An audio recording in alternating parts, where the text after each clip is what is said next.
আসসালামু আলাইকুম। আশা করি যে যার অবস্থান থেকে ভালো আছেন এবং আরও বেশি ভালো থাকবেন। আজকে আমরা দেখব যে প্রফেশনাল ওয়েতে বা সঠিক নিয়মে কীভাবে একটি জিমেইল অ্যাকাউন্ট ক্রিয়েট করতে হয়। তো চলুন দেখে আসি একটা জিমেইল অ্যাকাউন্ট কীভাবে ক্রিয়েট করবেন। এটার জন্য প্রথমে যেটা করতে হবে, প্রথমে আপনার ক্রোম ব্রাউজারকে ওপেন করে নেবেন। আমরা জিমেইল লিখে সার্চ করব, তারপর আমরা জিমেইলের উপরে ট্যাপ করে দিব। তারপরে এখানে দেখতে পাচ্ছেন আমার 2টা আইডি লগ ইন করা আছে। সেই জন্য আমার যেটা করতে হবে, আমার ইউজ অ্যানাদার অ্যাকাউন্টে যেতে হবে। আমরা অ্যানাদার অ্যাকাউন্টে ট্যাপ করে দেব। এরপরে এখানে দেখতে পাচ্ছেন যে জিমেইলের একটি আলাদা একটি বক্স ওপেন হয়ে গেছে। এখানে আমরা ক্রিয়েট অ্যাকাউন্টে ক্লিক করব। ক্রিয়েট অ্যাকাউন্টে ক্লিক করার পরে ক্রিয়েট ইওর গুগল অ্যাকাউন্ট নামে এরকম একটা অ্যানাদার বক্স ওপেন হয়ে যাবে। এটাতে আমাদের ফার্স্ট নেম দিয়ে দেবো।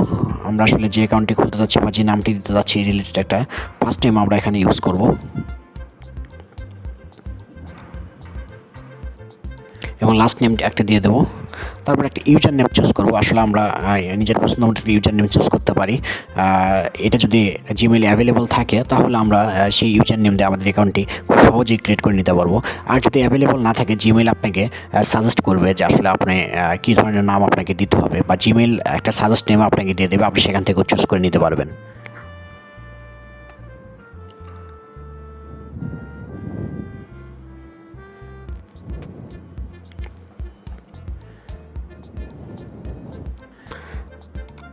আমার এই নামটি অ্যাভেলেবল আছে, যার কারণে আমাকে আর নতুন করে কোনো সাজেস্টে যেতে হলো না। সাজেস্টে যদি নামটা অ্যাভেলেবল না থাকে, জিমেইল আপনাকে নামগুলো সাজেস্ট করে দেবে। দেন আমরা যেটা করব, আমাদের একটা পাসওয়ার্ড এখানে দিয়ে দেবো এবং এখানে পাসওয়ার্ড দিয়ে দিতে হবে। পাসওয়ার্ডটা অবশ্যই আপনার ক্যাপিটাল লেটার, স্মল লেটার এবং কিছু সিম্বল আপনারা ইউজ করবেন, যেমন @ দিতে পারেন, হ্যাশ দিতে পারেন, সেমিকোলন দিতে পারেন। এই ধরনের কিছু সিম্বল আপনারা পাসওয়ার্ডের ভেতরে ইউজ করে দেবেন, যাতে পাসওয়ার্ডটা আপনাদের স্ট্রং হয়। এবং স্ট্রং পাসওয়ার্ড সহজে হ্যাকাররা হ্যাক করতে পারে না। কখনোই আপনার নামের রিলেটেড কোনো পাসওয়ার্ড দেবেন না।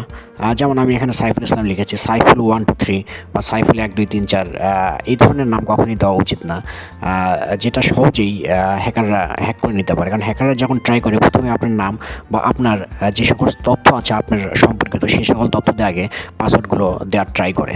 সো কখনোই আপনারা নিজের ইচ্ছামতো নামের সাথে সম্পর্কিত কোনো পাসওয়ার্ড ইউজ করবেন। পাসওয়ার্ডটা অবশ্যই কয়েকটা সংখ্যার একটা কম্বিনেশন করে আপনারা ইউজ করবেন।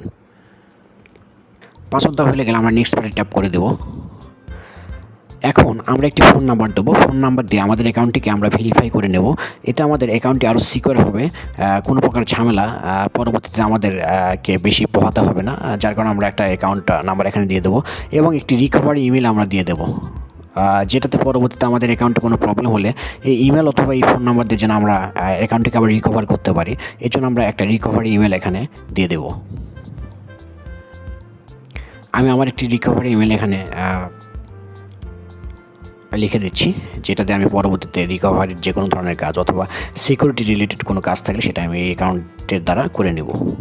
এরপরে এখানে আমার ডেট অফ বার্থটা দিয়ে দেব, তারপরে জেন্ডার সিলেক্ট করে দেব।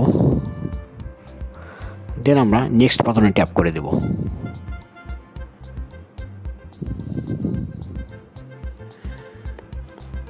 এখানে দেখতে পাচ্ছেন যে আমার ফোন নাম্বারটিকে ভেরিফাই করতে বলা হচ্ছে টেক্সট মেসেজের দ্বারা। আমরা এখানে যে নাম্বারটি দিয়েছি সেই নাম্বারে একটা কোড চলে যাবে, যে কোড দিয়ে আমাদেরকে ভেরিফাই করে নিতে হবে। এখানে আমরা সেন্ড বাটনে ট্যাপ করে দেব। দেন আমাদের 6 ডিজিটের একটা কোড আসবে, যে কোডটিকে আমরা এই বক্সের ভিতরে বসাই দিয়ে ভেরিফাই টিক দিলে আমাদের ফোনটি ভেরিফাই হয়ে যাবে।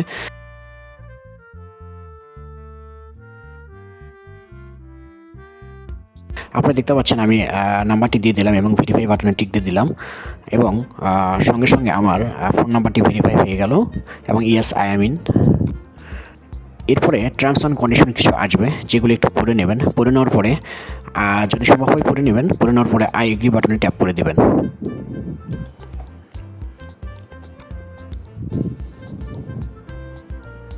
একটু ওয়েট করবেন। এখানে একটা ক্রোম প্রোফাইল অ্যাকাউন্ট খুলতে বলা হচ্ছে, এটা আমাদের দরকার নাই, আমরা নো থ্যাঙ্কস দিয়ে দেবো। দেন সরাসরি আমাদের জিমেইল আমাদেরকে নিয়ে যাবে।